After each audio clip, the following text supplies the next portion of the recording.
I am live and in effect. What's going on, everyone? I see Punch Smollett in the building, JC in the building, Nando in the building. I don't think Nando was live for the boxing trivia last week. Boxing trivia Run PMC had a clean sweep, answered all 6 questions correctly. We're in that boxing trivia again tonight, and we'll see if Run PMC can back that up and win once again. Run PMC is the GOAT of boxing trivia, so we'll see if he can continue his long reign. And I am waiting for my co-host. Yeah, it is a sick hat, and I got a huge collection of new era fitteds that I keep adding to. Unfortunately, one of my puppies got to about 10 of them and tore them up. So it is what it is with that. But a new era fitted, and also got the co-host in the building. What's going on, Style? What up? Just chilling, man. We're ready to rock. You know what I mean? I'm here Now I'm ready to rock. There we go. I'm here from an undisclosed bathroom in a South Louisiana bunker. Hey, you never know. You got to protect yourself at all times here when you talk boxing. You know what I mean? So he's looking, he's right by the doorway in case something happens. You know what I mean? You know, it's just he's protected. He's protected, ladies and gentlemen. That's right. That's right. Look, man, we had a lot of boxing stuff. We're gonna have boxing trivia coming up in a bit as well. But we had a lot of boxing this past weekend, and that's what I wanted to talk about, man. You know me. You've known me for a while. You know I like to talk about the fights. So it's always good to have the fights. It's always good to have the fights. And first of all, if you're in the chat, please hit that like button. Hit that like button and comment as we go along. But Jaime Munguia showed up in Mexico, in his hometown, did his thing. Beautiful performance, as always. I'm going to give you my pros and cons of Jaime Munguia. And you can listen along and then give your comments on it. There wasn't much to tell from this fight, to be honest, because not great opposition. And that's what we've come to expect from Jaime Munguia. And I'll get to that in the cons. But first of all, the pros of Jaime Munguia. The guy's an exciting fighter.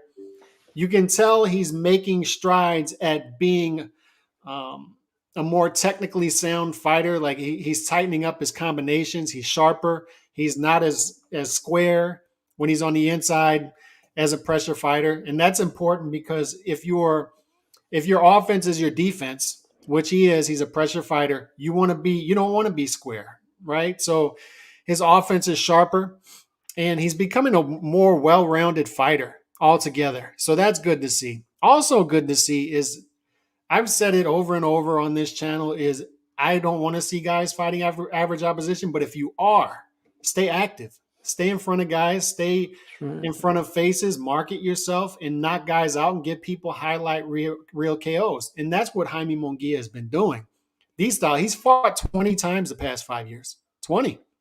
All right. So when you're a guy, a lot of Mexican fighters, they turn pro early, skip the amateur circuit pretty much altogether. So this guy turned pro at about 17, maybe 16. So he had a steep learning curve, right? So you can understand the not so hot opposition early. So 20 times in the past 5 years, that's great to see, but he's 39 fights in now. So that takes me to my cons. I want to see him step up now. It's time to step up now. So I don't know what they're going to look at as far as the landscape, because the top of the middleweight division is rare pickings right now. You have guys up there, but they're either entertaining themselves or they're ducking top competition altogether. So what do you think of Munguia, his performance, and just Munguia in general? Well, first of all, Munguia in general, I think the way he's being moved the wrong way. Like, they're treating him like he's going to be that dude in the future, and he's not. You know what I mean? I agree with all the aspects. He's improving. He's getting better. I mean, that comes with experience. But at this point, they need to, like, the whole protecting the old thing that they're doing with Munguia is just not necessary. It isn't.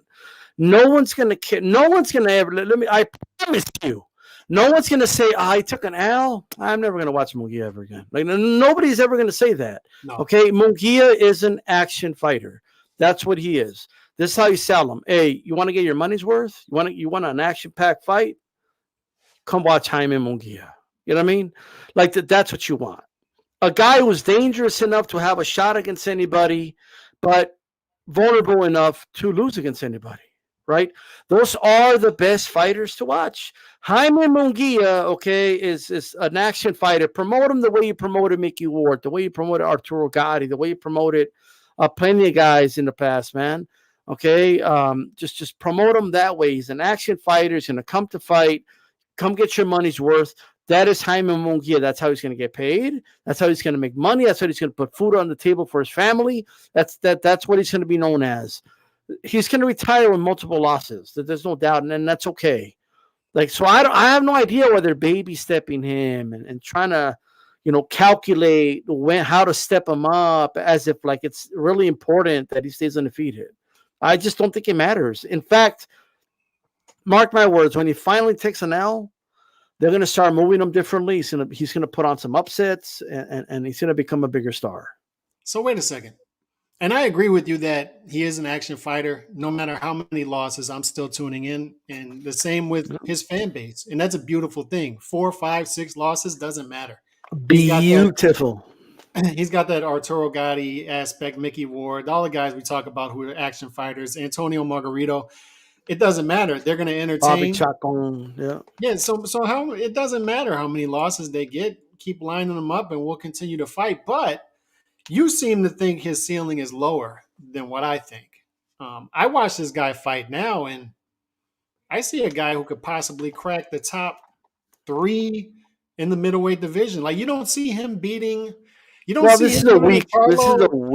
This is a weak middleweight division, though, right? I mean, it is, but you don't see him giving Charlo problems. Like, you don't see possibly an action Molina give Charlo problems, of course. No, but listen to what I said. I said he's a fighter that's going to be dangerous enough to have a shot against anybody. Mm-hmm. Unless you're talking about a really high caliber like a Canelo. I don't think he has a shot with him, but no. But the tier right below that, he has a shot against all of them. But he's also vulnerable enough to where you could take an upset against someone who maybe people don't think could be. Like, he's both sides of the coin, and those makes for very exciting fighters. Yeah, I like this fight right here, Danabek versus Munguia. I think that's a hell of a fight. Triple G is going to be busy with Murata. So how about Munguia versus Lara at 160 for the regular WBA title? Yeah.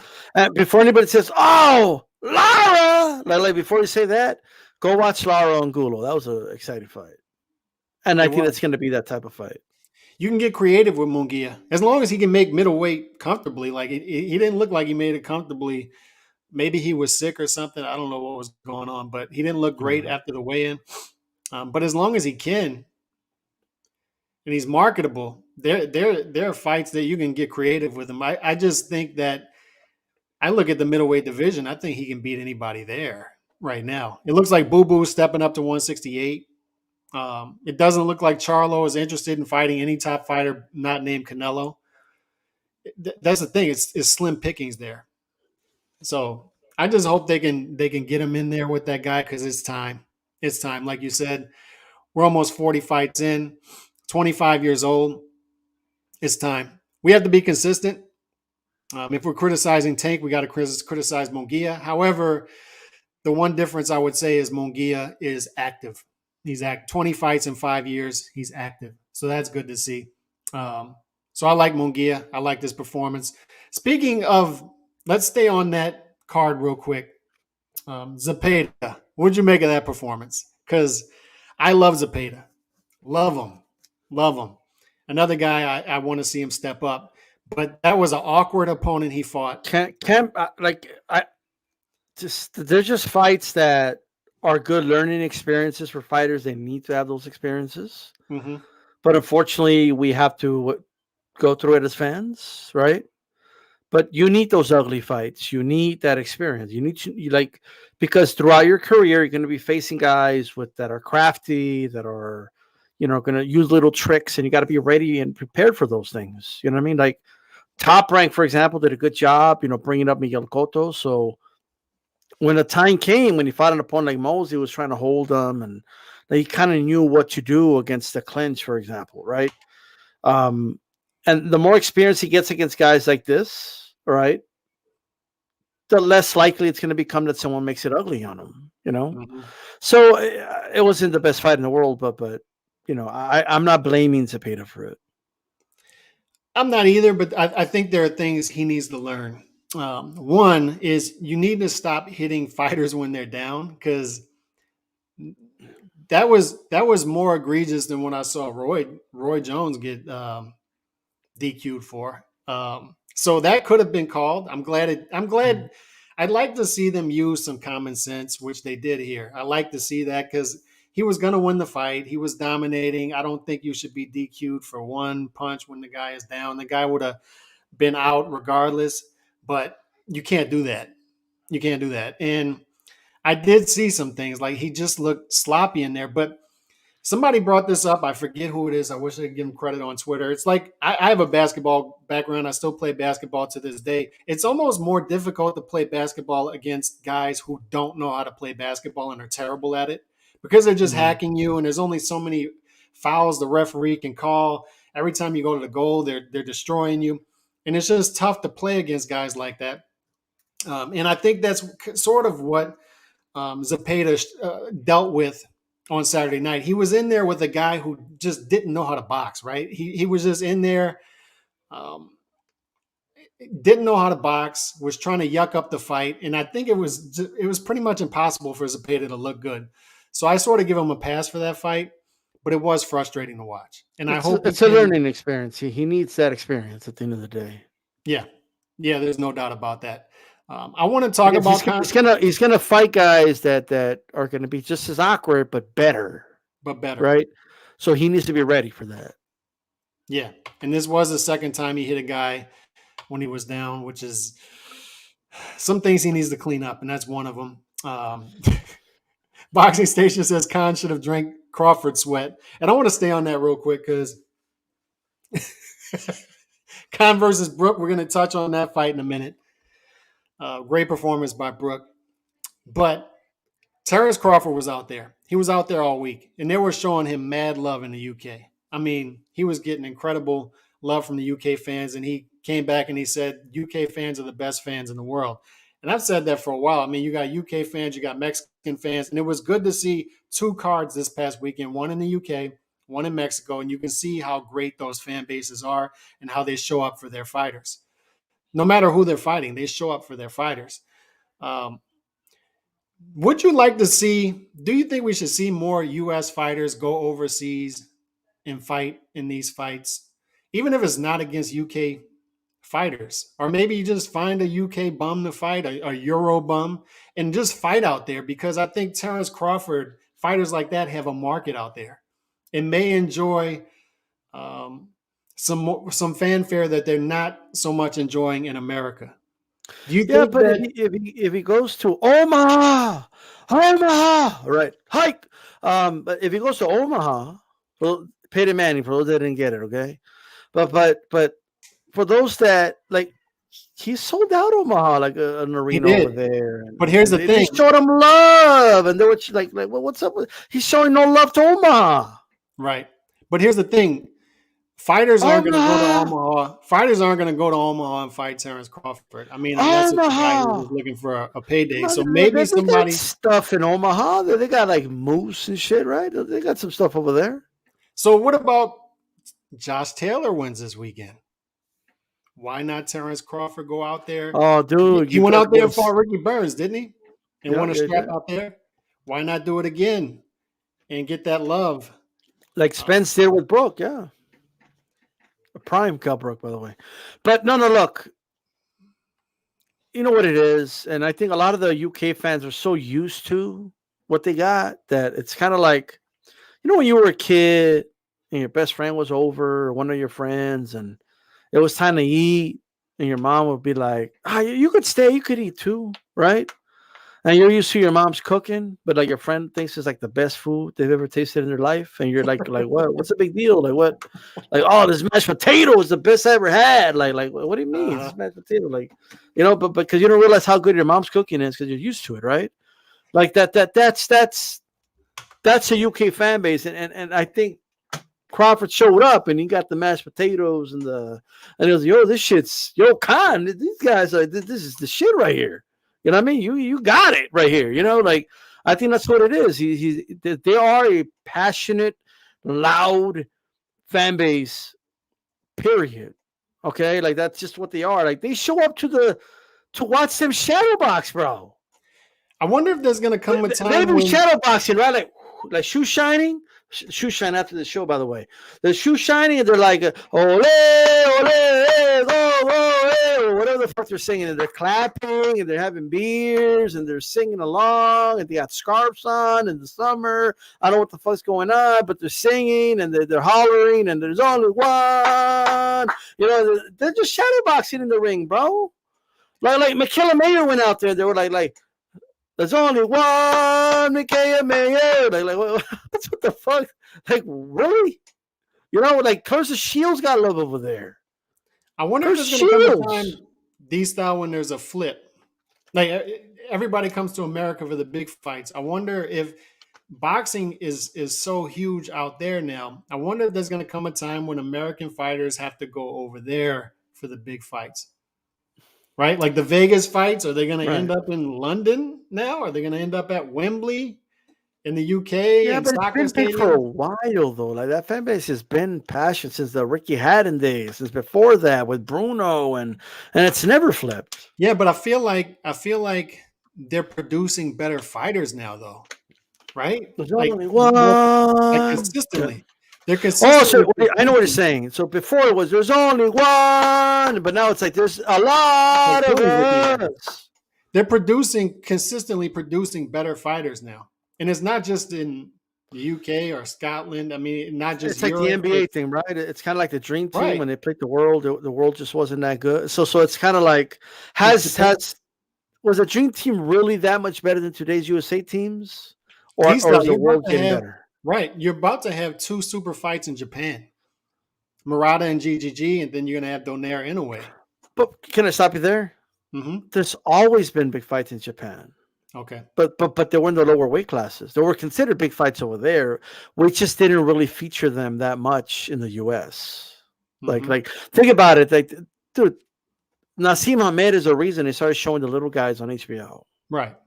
Before that, they weren't showing no like little dudes like that often. Anyway, they would, but not often. You know what I mean? Yeah. They became a thing with Naseem Hamed, right? Like it's just Darchinian kind of opened another door for even the smaller guys to start being watched, and then Donaire came out, and you know what I mean. So, I hear you, but as far as Murata being a middleweight, and then like taking Gennady Golovkin over there, that's the fact that it's a higher weight class and it's a big fight over there. That part of it is different.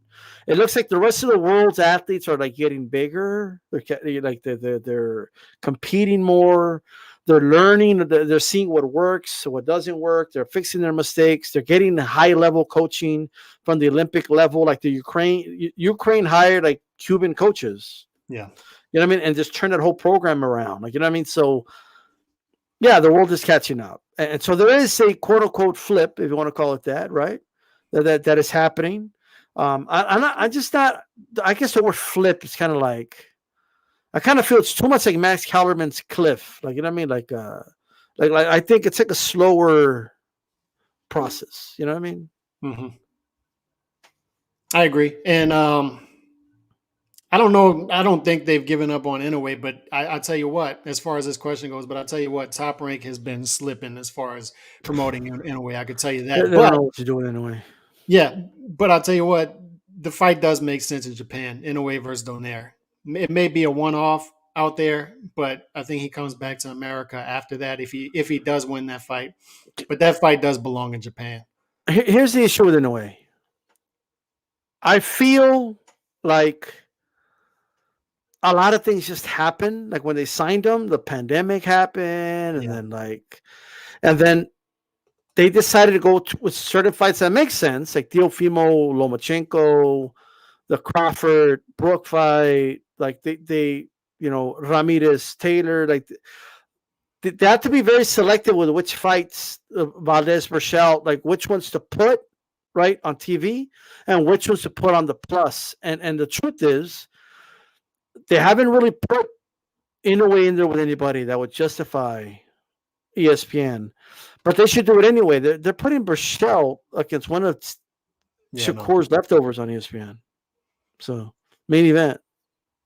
Yeah, they are.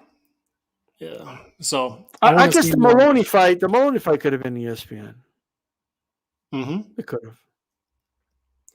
They got to step it up within a way. They have to.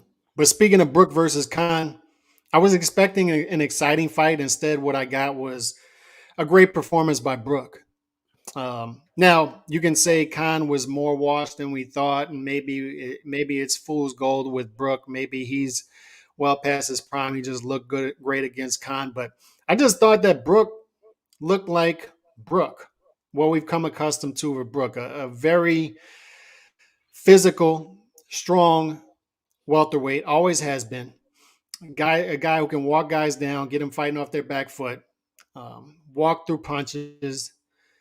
It just one of the ballsiest moves I've seen in modern boxing was him stepping up 2 weight classes to fight Golovkin. And I thought I think you and I spoke about it at the time. We're like, man, why is he doing that?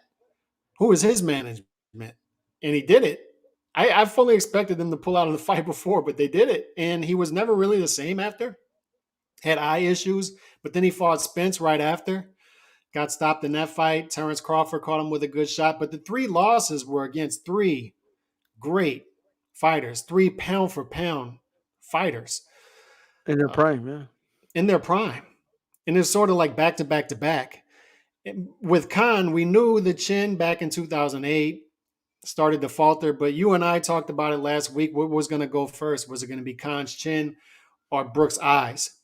It was a chin. You brought up a great point last week that Khan's hand speed was likely going to give Brook problems early, but that never materialized. And that was, to me, the big shock in this fight was he didn't have it, right? The legs are the first to go, and once the legs go, pretty much everything goes with it. And the hand speed went with it. The reflexes, if you watch the fight, Khan was overreacting to everything Brook was doing, and that's why I Every was little surprised. thing. I was think I know what surprised it to see is. Brook not fainting more, because every time he did something, Khan was just reacting like that. Yes. So everything that Brook did gave Khan problems, and I think it stemmed from the big surprise here was we didn't see that hand speed early, right? We didn't see it at all. We didn't see the reflexes early. So he didn't have that. So once he got caught with the shot, and he got caught with the shot earlier than we expected because he didn't have any of those things. And he didn't have anything after that. I mean, it was, to me, just a great performance by Brook. And it sets up some great questions for Brook in the future. But what'd you think about the fight? Well, one, my prediction was off. That's for sure. You know what's funny is that for years I've been telling people Brook would destroy Khan, right? For years. Mm-hmm. But I overestimated how much I thought Brook was pretty much like a shell of his former self. Like Right. I underestimated how much Khan is a shell of his former self. But Yeah. or they may both be kind of equally done, but the same thing that I felt would happen in the prime just happened because they're kind of in the same level. I think Kell Brook looked like a man that had been studying Amir Khan for years. That's what it looked like to me. Yeah. Has been watching him, and I think this is a lesson for all fighters. Be careful with the guy that's been calling you out for years. Tarver Roy Jones, right? Yeah, because they're studying you. They're getting to while Pacquiao was fighting great opposition, right? While he was fighting all these guys, Marquez was obsessed and watching him fight. Okay, and picking up little things here and there. Even the fights Manny Pacquiao dominated. Oh, but you see those right there in that round, he gave him trouble with this. Let me pick that up a little bit. Oh, you know what? I could do that a little bit, right? So I think this is a man that's been studying Amir Khan. He had him timed, bro. Mm-hmm. He had him timed. It's like he knew what Amir Khan was going to do before Amir Khan did it. All right. And that's a dangerous man to fight. And Khan has always been a pattern fighter, which is why I always felt Kell Brook would beat him. But I thought Kell Brook was shot, and he proved me wrong. You know what I mean? He's not as good as he once was. but he was good once, as he ever was. So I thought the timing was brilliant. By the way, the right hands he couldn't mess with them, No. and he was setting them up at different levels. He was being very crafty with it. He was just timing the hell out of Khan, and sometimes it looked like Khan didn't really know how it was set up. Like he just looked confused in there. He looked discouraged in there. He did hit Brook like with his best shots, and Brook just took him. And I think that discouraged him even more. He was like, damn, I got hit, he got hit, and I'm the one that got hurt, and that's not a good thing. So shout out to Kell Brook, man. He did his thing. And I think if they do it right, he could mount a comeback here. If they do it right, he will eventually fall to the main dude, like whoever that is. But if they play their cards right, he could do his thing. Yeah, and you pretty much answered the question I was going to ask next. Do you think that Brook would have always beat Khan? And after watching that fight, and I have a lot of similar sentiment to you before, I always think Brook would have had Khan's number.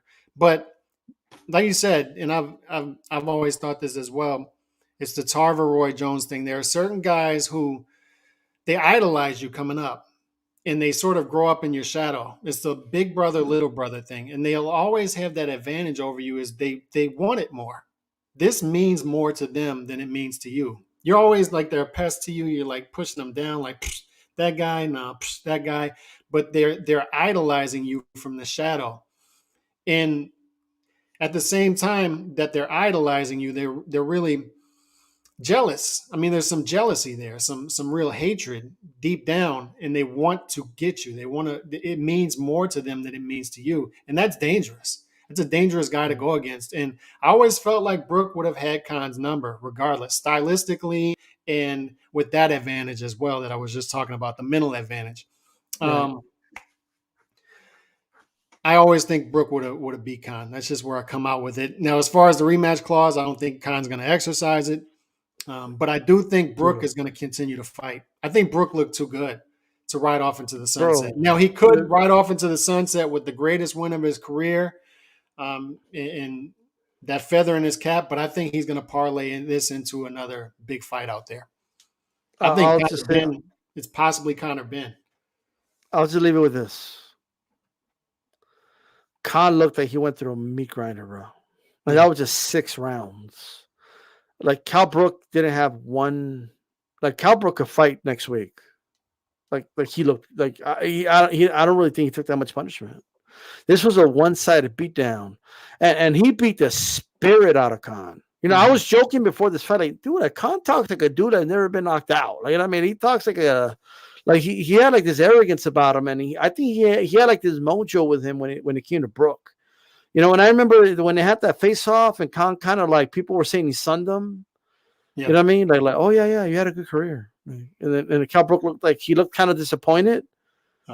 People read that. Like I noticed people read that as like oh, he sunned him. Like he owned him right there. Like, no, I just think Kell Brook was genuinely disappointed that this guy that maybe he was a fan of wasn't giving him any credit. He wasn't recognizing what he did. And I could just see him kind of be like, okay, well, I guess so. And you know what? He showed him some respect after the fight, but he was still like rubbing it in a little bit. Like, I'm glad I finally did this, he didn't want to give me my shot, but I'm glad I finally dispatched of him. Like, and there you go. Brook needed this right here. This was you could tell he wanted this.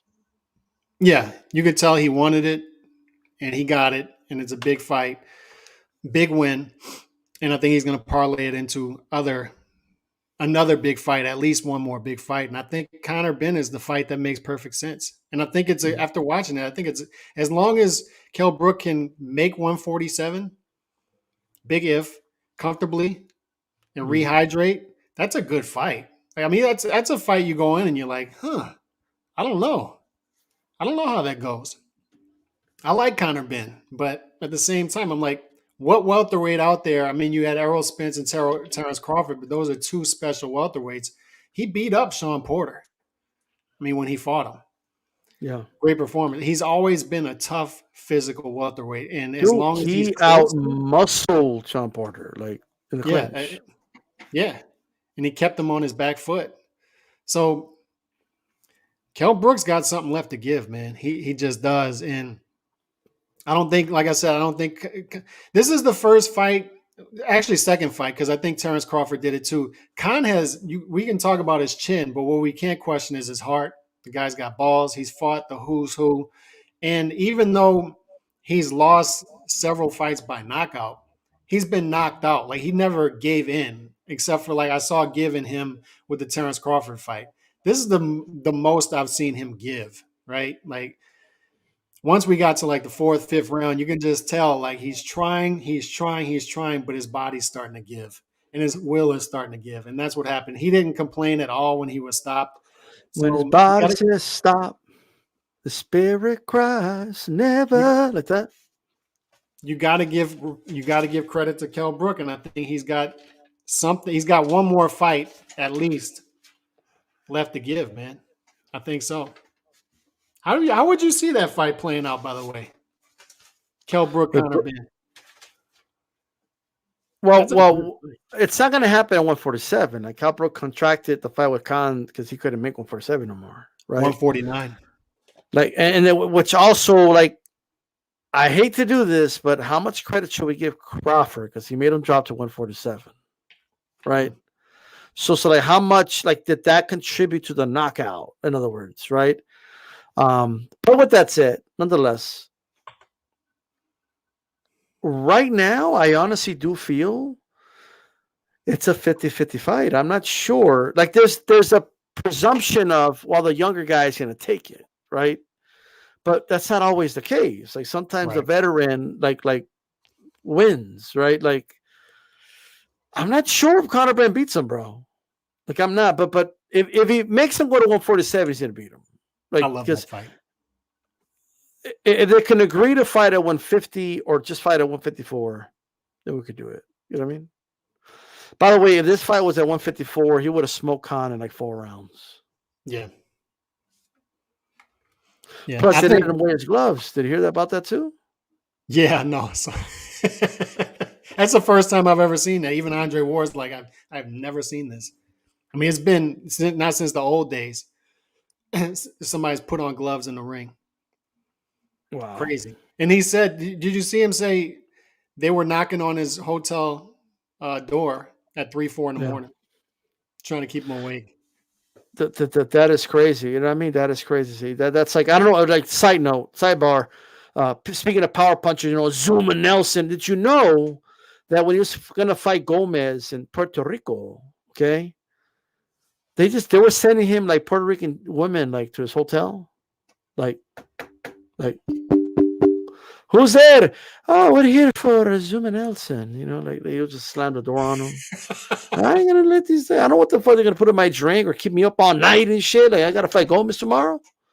So yeah, those are games they play. You know what I mean? You gotta do what you gotta do, man. You gotta buy noise canceling earphones, whatever it is. Do what you gotta do when you go to a foreign country. I'm just saying. Zab Judah, they'll book your hotel next to a fucking train. You know what I mean? Zab Judah talked about fighting Corey Spinks in St. Louis for the titles and how he had to keep switching hotels because they were sending goons to his hotel rooms. And they were sending people to knock on his doors. He was worried they had to cook their own food because they were worried about people food poisoning and whatnot. So Zab talked about fighting Corey Spinks in St. Louis a similar way. Sometimes you got to go incognito. That's how it is. That's how it is. Or just send with your best friend to Pizza Hut or something. Yeah. But Conor Ben, I do agree with this. I think he's getting better. I don't know if I don't agree that he's going to get a stoppage. I think it's a tough fight. Look, right now I would favor Ben. Yeah, me too. But it's tough. But that's going to be the toughest fight of Ben's career so far. Oh yeah, no doubt. That's a step up. And G Funky in the building. And while we got these heavy hitters here and we've gone through the topics, let's get the boxing trivia. Run PMC, I do not see him here. So that gives somebody an opportunity to win this interim title. Run PMC has dropped it on the scale, apparently. Make sure you guys are live. Make sure you're live. Make sure you are live. All right, we had a couple of people not live last week. Put that in the chat, guys. Make sure you're live. And Run PMC answered all 6 questions correctly last week. I mean, I did challenge Run PMC to a live, maybe he was a little too scared, you know what I mean? I'm just saying, you know what I mean? But this isn't the interim title. This is the actual title. this is the actual Run PMC gave it up on the scale. So you all are. Oh. And Nando says he's lurking. I don't know. I haven't seen him. Maybe he is lurking. Maybe you're going to say the first question and boom, he's going to pop up. You know what I mean? That'd be shocking. That would be shocking. He's already at the keyboard like this. He's like ready. Like, you know what I mean? Alexa. Like, the sprinters when they're like ready? So I got 6 questions this week. We're going to start off with a couple easy ones. People should get these easy. And these are stuff that have happened this week in boxing history. So number 1, get ready. Number 1 question. Felix Trinidad defeated this boxing legend 23 years ago yesterday. So 23 years ago yesterday, Felix Trinidad defeated this boxing legend. Go. So that would have been February 20th, 1999. 23 years ago. It was not Joppy. Oh, Nando got it. Pernell Whitaker. Nando is on the board. I mean, unless you want to call Joppy a legend, you know what I mean? Like, but that was a great performance by Tito against Tito. a faded Pernell Whitaker. But I'll say this though, in fairness, Pernell was still like up there, pound for pound, and some feel he actually beat De La Hoya. Yeah, like you know what I mean. So like great against De La Hoya, he did. So he was still maybe not. He wasn't a little off the tail end of his prime. Like he was just out of the tail end. Mm-hmm. But he was still a good fighter, Pernell. Yep. And he got it right before. And HLD, you got in late. You might not be live. So if you're not live, make sure you're live, guys. Make sure you press that live now. You know what I mean? G Funky too. But G Funky's just big up in Tito in the building. Number 2, Antonio Margarito defeated this boxing legend by 7th round TKO 23 years ago this week. Antonio Margarito defeated this boxing legend by 7th round TKO 23 years ago this week. Who was it? I think I know it is. I already know it is. Actually, it's 22 years ago. 22 years. So it happened in year 2000. And let's see. We got a couple. And G Funky got it. Sergio Martinez. Year 2000. Martinez was a welterweight. Later on, Martinez got better over time. He eventually became middleweight champion of the world. He got a lot better over time than he was when he fought Margarito. Nonetheless, that's a great win for Margarito. Great win. I got question number 3.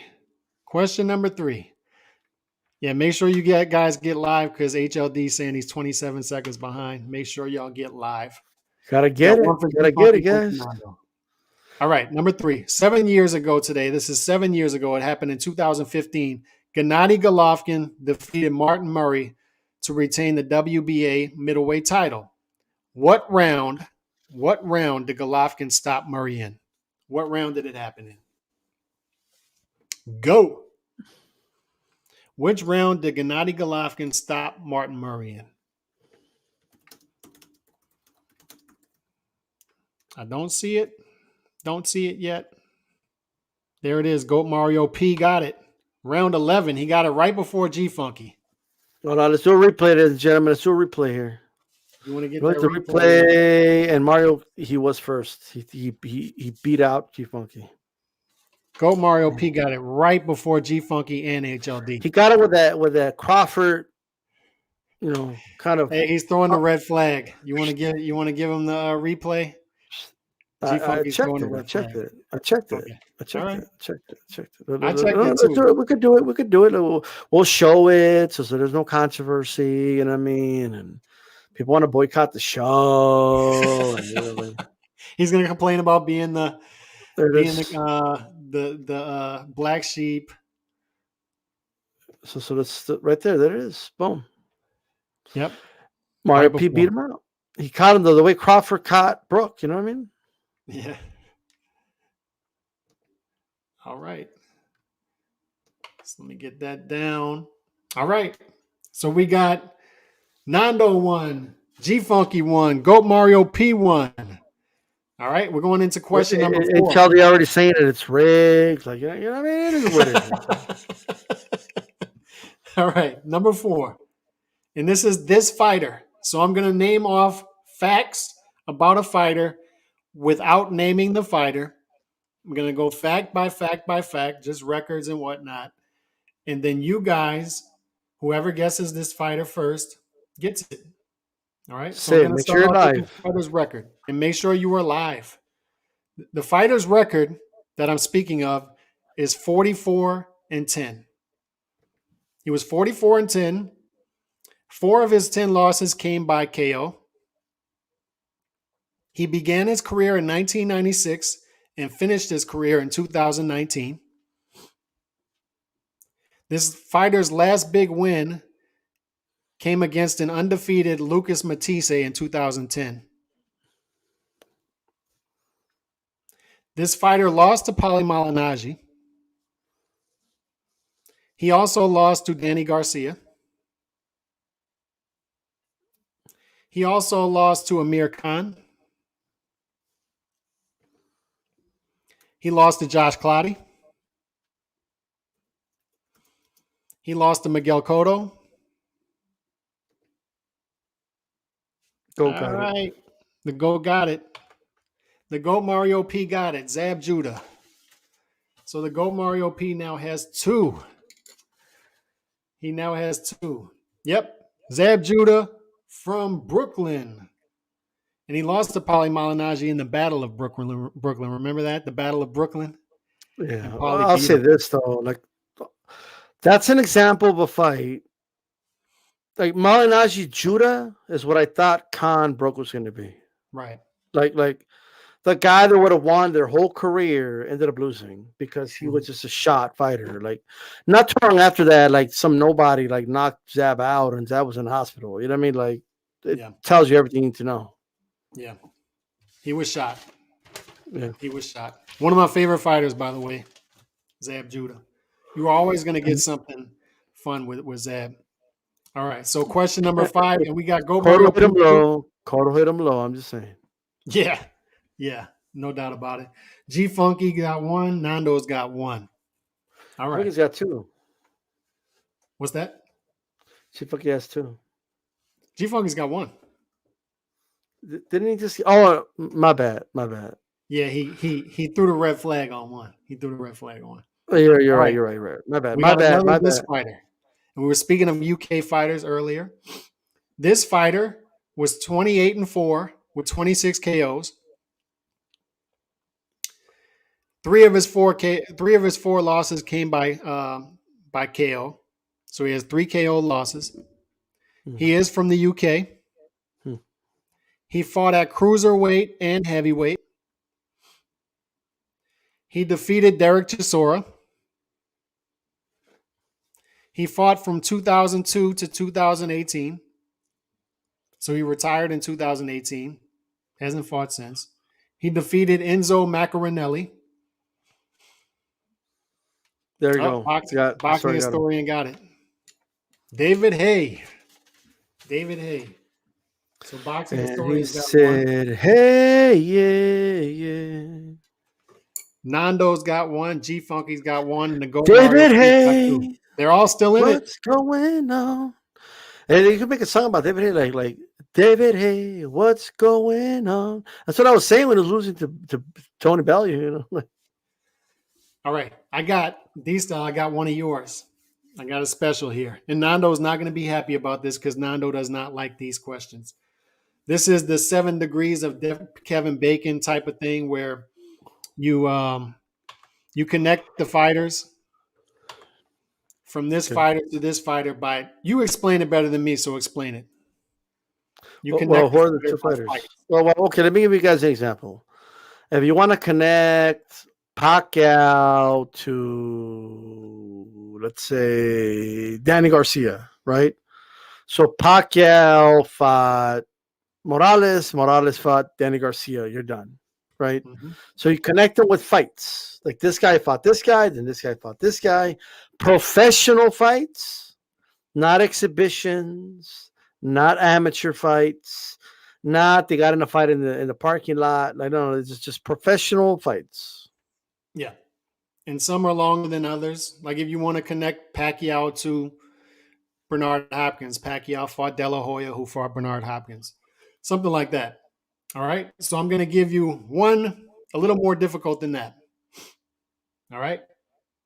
Connect Mickey Ward to Evander Holyfield through Oh, that's a fights. good one. Okay. Connect Mickey Ward to Evander Holyfield. I'm gonna do it in the private chat. Connect them through fights. And yes, I haven't told you this one yet, D Style, so you can do it through the private chat if you want. I had fun with this one. I already got it.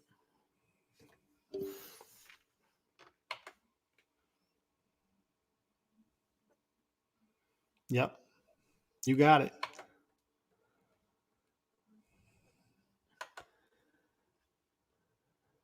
You gotta see all the names, guys. You gotta see all the names.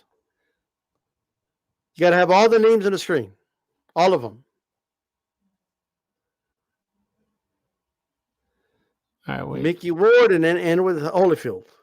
Did he get it? Hold on. I see. All right. Mickey Ward to Zeb to Floyd to Oscar to B Hop to Roy to Tony to Holyfield. He went that way. He got it. He got it. Is he the first one? Yes, yeah. The GOAT Mario P1 again. I did it this way. I connected it this way. I went Ward to Gotti to Mayweather to De La Hoya to B Hop to Roy to John Ruiz to Holyfield. That's the way I went. Chief Funky had it, but you have to add Roy Jones between Hopkins and Tony. Hopkins and Tony never fought. You went Ward, Gotti, Mayweather, De La Hoya, Hopkins. I could have skipped Mayweather. Yeah. Ruiz, Holyfield. Yeah. So the GOAT Mario P's back on top. He's back on top. I love those questions. Yeah. Those are fun to come up with. Those questions. So the GOAT Mario P's back on top. He is the new champion. Run PMC dropped the belts at the scale. So congrats to the GOAT Mario P. He will be defending next week in the boxing Power Punchers Boxing Trivia Championship. Believe it or not, if anybody wants homework, there's a way to connect Jack Johnson to Manny Pacquiao. Whoa. We'll leave it as a homework. You know. Guess what I'll be doing tonight? I'll be looking at that. Any final thoughts, D-Style, on a great show? What's coming up next tonight? Well, tonight, make sure you guys check out the Shoe Shine. You know what I mean? The Shoe Shine podcast. Before we close out, I want to post a link, of course, but make sure you guys, check them out. The Shoe Shine's doing their thing. They're doing their thing. Joe Evo and 408. And then tomorrow we're going to have the HCP podcast, which should be great. I'm looking forward to that. And I'm about to post the link right now. I want you guys to go ahead and head over there. But let me go back to your channel, Calix. What's going on over here? While you work that out, let me give my closing thoughts while you get that link up for everybody. Munguia, he looked good. Munguia sharpening his skills. Munguia is becoming a more complete fighter, better fighter, but it's time to step up. It's time for us to see if that eye test is going to match reality. That's what I want to see with Jaime Munguia. But I do like the pros of Munguia. I do like that he is consistently fighting. If you're not going to fight top opposition, consistently fight every 3 or 4 months. He fought 20 times in the past 5 years, as I mentioned earlier. So at least give us that. At least market yourself. At least stay in people's faces and get those knockouts. I want to continue to see Kell Brook fight. I want to see him get the Conor Benn fight. And I'm looking forward to seeing Josh Taylor back in the ring this weekend even if it's not against a great opposition, even if it's against a Jack Catterall. I want to see how he looks, and then hopefully this catapults him into a possibly Josh Taylor, Terrence Crawford showdown, possibly, hopefully, but another big fight. But that being said, man, y'all click this link, get over there to the shoe shine, keep this HCP ball rolling. On that note, we're out of here. God bless. Peace.